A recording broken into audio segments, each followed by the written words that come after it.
जिनको नियुक्ति पत्र दे रहे थे, जिनका हिजाब खींचा, वो अब अपनी नौकरी ज्वाइन करने से इनकार करें। अगर किसी को अपनी पद छोड़ना है, नीतीश जी अपना पद छोड़े, वो अपने पद से इस्तीफा दे, महिलाओं से माफी मांगे, देश भर की महिलाओं से माफी मांगे। डॉक्टर संजय निषाद वो हैं जिनको राजनीतिक पहचान दिया, किसने दिया? पीडीए समाज के महान योद्धा माननीय अखिलेश यादव जी। और आज जिस प्रकार से पीडीए समाज की महिलाओं का वो अपमान कर रहे हैं, पीडीए समाज को अपमानित कर रहे हैं। 2024 में बीजेपी हाफ हुई है, 2027 में महिलाएं और पीडीए समाज मिलकर बीजेपी को पूर्णतः साफ कर देगा। हमारे साथ समाजवादी पार्टी से राष्ट्रीय प्रवक्ता नाहिद लारी खान जी जुड़ चुकी हैं। हम अभी इनसे जानेंगे।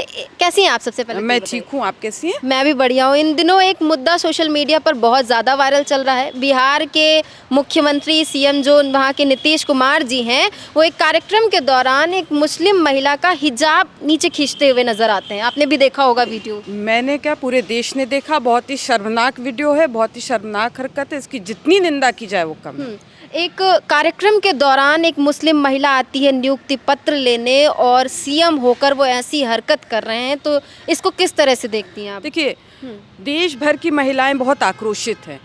आप ये समझें कि पीडीए समाज के महान योद्धा माननीय अखिलेश यादव जी, उन्होंने पीडीए का आह्वान किया था। पीडीए का मतलब पिछड़े, दलित, आदिवासी, ए से आदिवासी, अल्पसंख्यक और ए से आधी आबादी भी आती है। अब उत्तर प्रदेश, बिहार सहित पूरे देश में पिछड़े, दलित, आदिवासी, अल्पसंख्यक का तो अपमान हो ही रहा, उत्पीड़न हो ही रहा है। साथ ही साथ आधी आबादी है, फॉर आधी आबादी होती है, आधी आबादी यानी महिलाओं का भी अपमान और उत्पीड़न चरम पर है।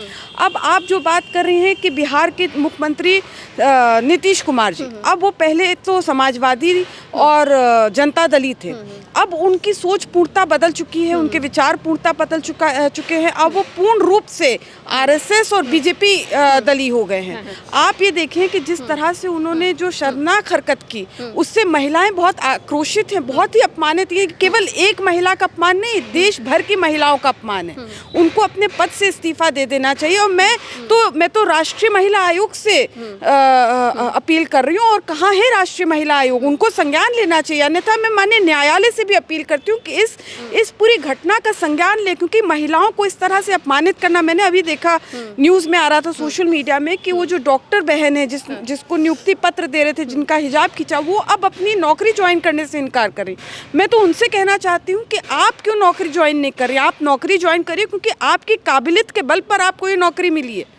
अगर किसी को अपनी पद छोड़ना है तो वो बिहार के मुख्यमंत्री नीतीश जी अपना पद छोड़े, वो अपने पद से इस्तीफा दे, महिलाओं से माफ़ी मांगे, देश भर की महिलाओं से माफ़ी मांगे, वो इस्तीफा दे। आप ये समझिए कि भारत की महिलाएं इतनी आगे जा चुकी हैं। डॉक्टर, इंजीनियर, सेना, जज, नेता, हर फील्ड में महिलाएं आगे हैं। और आरएसएस बीजेपी तो घंघोर महिला पिछड़ा दलित विरोधी तो है ही है, लेकिन साथ साथ महिला विरोधी भी है बीजेपी आरएसएस। और वो नहीं चाहते, बीजेपी आरएसएस और इनके समर्थक और इनके विचारधारा वाले लोग ये नहीं चाहते हैं कि महिलाएं आगे आए, महिलाओं का मनोबल तोड़ने की दृष्टि से उनके खिलाफ उनका मनोबल टूटे, वो इस तरह से आगे ना बढ़े, इसलिए उनको मंचों से अपमानित किया जाता है। सीएम नीतीश कुमार के ऐसे कई वीडियो वायरल होते हैं जिसमें वो अजीबोगरीब हरकत करते नजर आते हैं, जिस पर लोग बोलते हैं कि उनकी मानसिक स्थिति ठीक नहीं। वो तो देखिए इलाज का विषय, उसके लिए दवाई होती है। मैं डॉक्टर नहीं हूँ, तो इलाज का विषय है। अगर कोई दिक्कत है तो इलाज कराएं। अच्छा, आप ये देखिए कि नीतीश जी ने पूरे चुनाव भर मुसलमानों के लिए कितनी बातें की, मंचों से मुसलमानों के पक्ष में कितनी बातें की, लेकिन और बीजेपी भी महिलाओं के लिए बात करती रहे, नीतीश जी भी महिलाओं के लिए। अब वोट जब मिल गया है, तब उसके बाद आप देखिए चुनाव जीतने के बाद क्या आलम है कि अभी तो मंच से महिलाओं को अपमानित करें, पीडीए समाज को अपमानित करें। ये बर्दाश्त नहीं करेगा पीडीए समाज, पिछड़े, दलित, आदिवासी, अल्पसंख्यक बर्दाश्त नहीं करेंगे, और महिलाएं तो इसको कतई बर्दाश्त नहीं करेंगी। पीडीए का फॉर्मूला लेके तो भाजपा भी चल रही है। नए प्रदेश अध्यक्ष जो यूपी के बनाए गए हैं, पंकज चौधरी, कह रहे हैं कि हम विपक्ष के पीडीए को तोड़ने के लिए आए। देखिए, पीडीए से ही तो थर्राई हुई है बीजेपी, क्योंकि पीडीए की आबादी है 90% प्लस। अब ये एकजुट हो गई है। माननीय अखिलेश यादव जी ने इनको जगा दिया है समाज को, और ये जग चुका है समाज।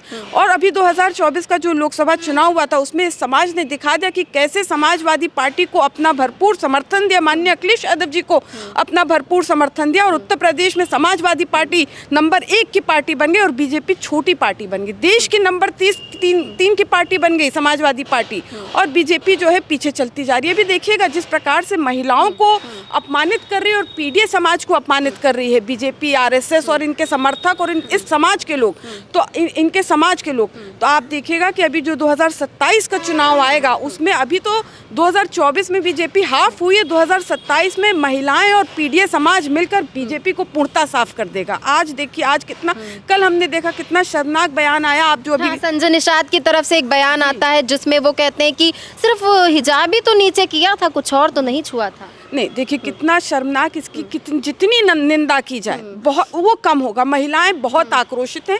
मेरी मुसलसल कल से लेकर आज तक महिलाओं से मुसलसल बात हो रही है, हर वर्ग की महिलाओं से, पीडीए समाज की महिलाओं से भी तो बात हो रही है, हर वर्ग की महिलाओं से बात हो रही है और वो बहुत आक्रोशित हैं। अब डॉक्टर संजय कौन है? डॉक्टर संजय निषाद वो हैं जिनको राजनीतिक पहचान दिया, किसने दिया? पीडीए समाज के महान योद्धा माननीय अखिलेश यादव जी ने उनको राजनीतिक पहचान दी। और आज जिस प्रकार से पीडीए समाज की महिलाओं का वो अपमान कर रहे हैं, पीडीए समाज को अपमानित कर रहे हैं, इसकी हम घोर निंदा करते हैं। और आप देखिएगा कि पीडीए समाज बहुत आक्रोशित है, अभी सबक सिखाएगा 2027 चुनाव में। निषाद समाज से चूंकि मैं लखनऊ की तो हुई हूँ, लेकिन मैं भदोई की पूर्णतः रहने वाली हूँ, मेरी शादी भदोई में। तो भदोई की जो सांसद थी, लोकप्रिय सांसद, जिनको माननीय नेताजी ने बहुत समर्थन किया, माननीय फूलन देवी जी, वो भी निषाद समाज से थी। उनको अपमानित किसने किया था? उनको भी अपमानित बीजेपी और आरएसएस के समाज के लोगों ने किया था। उनको हत्या की बीजेपी और आरएसएस के समाज के लोगों ने। तो अब ऐसी पार्टी में जाकर, ऐसे लोगों के समर्थन में, ऐसे पार्टी के साथ जाकर डॉक्टर संजय चले गए हैं। और डॉक्टर संजय निषाद को समझना चाहिए कि उनको शर्म करनी चाहिए, जो निषाद समाज का अपमान करते हैं, जो पीडीए समाज का अपमान करते हैं, केवल मंत्री पद पे बने रहे, केवल मंत्री पद पे बने रहे, इसलिए वो महिलाओं का अपमान कर रहे, पीडीए समाज का अपमान कर रहे, ये और बर्दाश्त नहीं करेगा। अच्छा, ये बयान तो महिलाओं की नज़रों में भी बड़ा गलत, और क्या सोच रही होंगी जब इस तरह के बयान आते हैं कि कुछ और तो नहीं छुआ है, सिर्फ हिजाब ही तो नीचे किया है। ये तो कितना, मतलब देखिए, महिलाएं उत्तर प्रदेश की अगर आप बात करें तो उत्तर प्रदेश की महिलाओं को माननीय अखिलेश यादव जी ने जगा दिया, क्योंकि जब पीडीए का आह्वान किया तो ए में आधी आबादी आती, वो जग गई महिलाएं 2024 चुनाव में, इसलिए सबक सिखाया, बीजेपी को हराया, बीजेपी छोटी पार्टी बनी। लेकिन अब जो महिलाएं हैं वो तो सब जान रही है ना कि बीजेपी का तो देखिए मोटो है, जो जितना ज़्यादा अपमान करेगा महिलाओं का, जो जितना ज़्यादा अपमान करेगा पीडीए समाज का, उसको उतना बड़ा पद मिल जाएगा। तो ये तो मोटो है बीजेपी का। तो इसलिए महिलाएं ये सब भली भांति जानती हैं। अभी 2027 का चुनाव आने दीजिए, आप देखिएगा कैसे महिलाएं एकजुट होकर बीजेपी को सबक सिखाने का काम करेंगी। पूर्णतः सफाया होगा बीजेपी का उत्तर प्रदेश से, और समाजवादी पार्टी की सरकार बनेगी और अपना मान सम्मान की लड़ाई लड़ेंगी।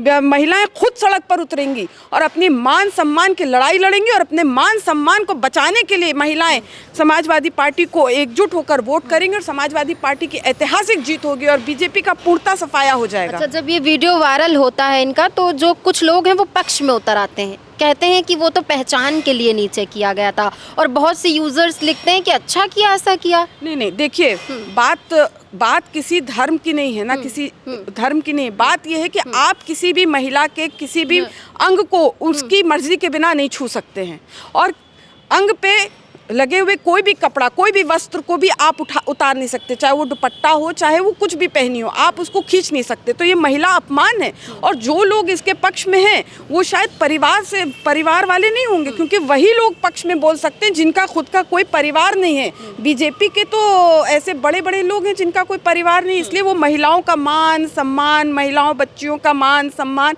दुख दर्द क्या जाने। ये तो परिवार वाले ही समझ सकते हैं ना कि महिलाओं का, बेटियों का, बच्चियों का मान सम्मान होता है। आप देखिए ना, उत्तर प्रदेश में आज ही के तमाम न्यूज़ आप देख लीजिए, 3 साल की बच्ची से रेप हो रहा है, 2.5 साल की बच्ची, छोटी छोटी दूध मुँही बच्चियों से भी रेप हो रहा है। लेकिन यहाँ उत्तर प्रदेश के मुख्यमंत्री आंख मूंदे बैठे हैं, वो केवल हंसी ठिठोली कर महिलाओं को अपमानित करने का काम कर रहे हैं।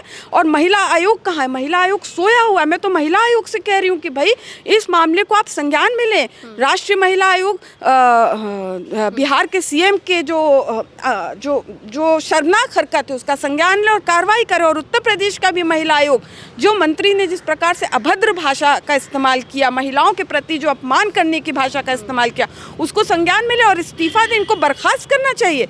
सरकार को खुद कदम उठाकर ऐसे लोगों को पार्टी से और ऐसे लोगों को पद से बर्खास्त कर देना चाहिए जो महिलाओं को अपमानित करते रहे। आधी आबादी ना भूले, ये वो पार्टी है बीजेपी जो महिला आरक्षण की लंबी लंबी बातें कर रही थी, लंबी लंबी बातें कर रही थी। कहाँ है महिला आरक्षण? मैं पूछ रही हूँ कहाँ है महिला आरक्षण? सब हवा हवाई बातें निकल गई ना। कोई महिला आरक्षण देने का कोई इनका उद्देश्य नहीं था। वो तो माननीय डिम्पल यादव भाभी जी ने, उन्होंने हाउस में कहा कि महिला आरक्षण में पीडीए समाज की महिलाओं को भी आरक्षण होना चाहिए, आरक्षण विदिन आरक्षण, कोटा विदिन कोटा की बात की।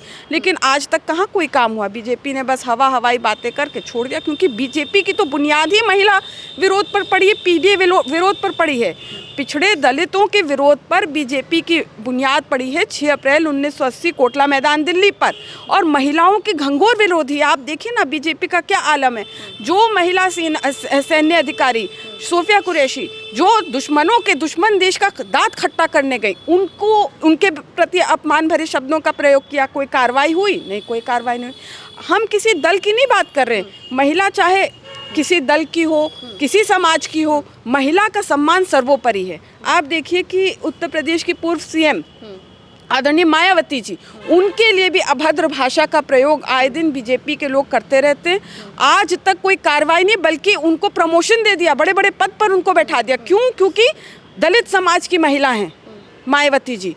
चूँकि बीजेपी दलितों से नफरत करती है, आदरणीय फूलन देवी जी पिछड़े समाज से, बीजेपी और आरएसएस दलितों से, पिछड़ों से और अल्पसंख्यकों से नफरत। तो ये पिछड़े समाज को साध के फिर क्या प्रूफ करना चाहते हैं? अब तो बीजेपी पिछड़े समाज को साधने में लगी है। लगातार हम खबरों में भी देख रहे हैं कि उनका ये मोटिव है कि अब हमें पिछड़े समाज को भी एकजुट करना है। नहीं, अब देखिए, अब चिड़िया चुग गई खेत, अब बहुत देर हो चुकी है। अब मैंने आपको बताया ना, पिछड़े दलित समाज, पीडीए समाज, जिसका आह्वान माननीय अखिलेश यादव जी ने किया, ये समाज एकजुट हो गया है। 90% इनकी आबादी है।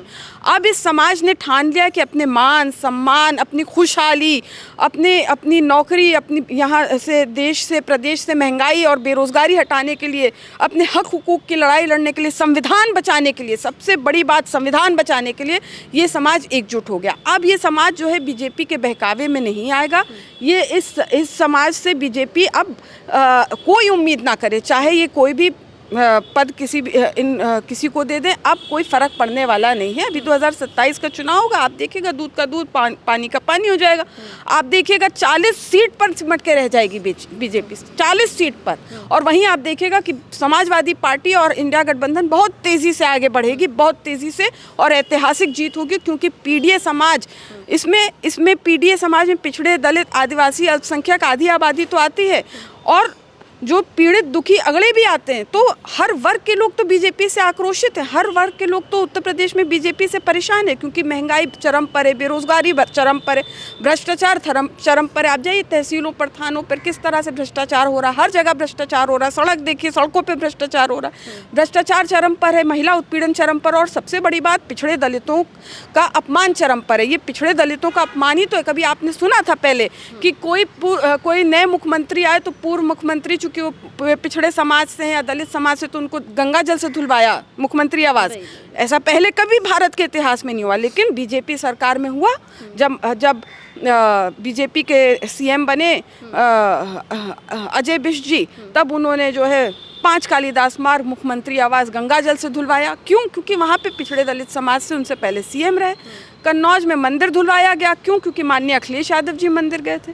तो ये तो मानसिकता है। और ये समाज, पिछड़े दलित समाज, अब ये मानसिकता उनके सामने आ चुकी है। अब आप देखिए ना, नीतीश जी जिस प्रकार से उनका दोहरा चेहरा था, तो अब तो पीडीए समाज ने देख लिया ना उनका असली चेहरा, और मंच से दिख गया उनका असली चेहरा। अब देखिए ये चेहरा जो है, अब ये दोबारा नहीं ढक सकते। और बिहार के लोग भी जग जाएंगे, और बिहार के लोग भी समझ जाएंगे कि हमारे साथ धोखा देने का काम किया, हमारे घर की बहू बेटियों को अपमानित जब मन से किया जा रहा है। तो आप अंदाजा लगाए कि लगता है कि ये मामला यहीं सिमट के रह जाएगा या इसमें आगे कुछ होगा?